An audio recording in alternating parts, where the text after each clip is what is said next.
dots between things that we think are related, right? And then when it gets asked a question, it goes to its memory banks and it looks for related topics that could be related to the way the question is constructed. And then it comes up with a hypothesis for what an answer is. And typically we generate 5 hypotheses, right? And then we generate the confidence factor on the 5 hypotheses.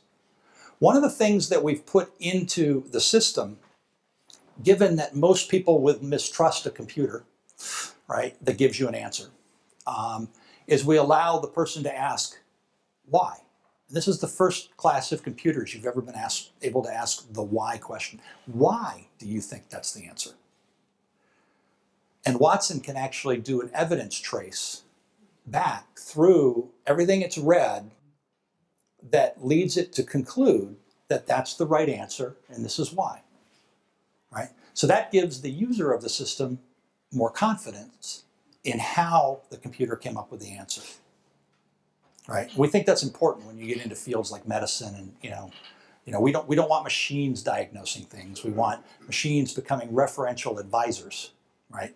And that's the way we want to think about it. And we want that referential advisor to allow the user to trace back why certain things were there. And what's interesting is when you trace it back, you find information sources that the user of the system might not have known existed, right? That were important. A new medical study that came out, for example, that they hadn't read yet, right? So that's kind of the way it works.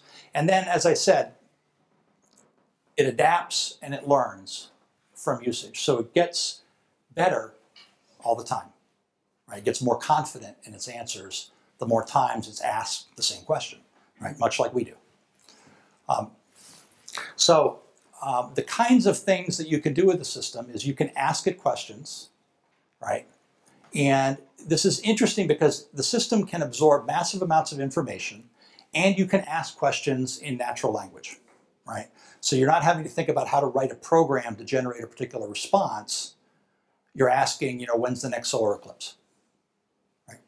Yeah, can we just back up a little bit? Okay. That study, that physician asked the Watson to come up with an explanation of some disease or whatever, and it produced a study that physician was not aware of. Right. Where did Watson get that study? The focus that we have right now, and we're in trials with this, with doctors right now, we're trying to feed it everything, right? Everything that's being published in things like the New England Journal of Medicine, we're working with leading research institutes on their best cancer protocols, and we're trying to build the most intelligent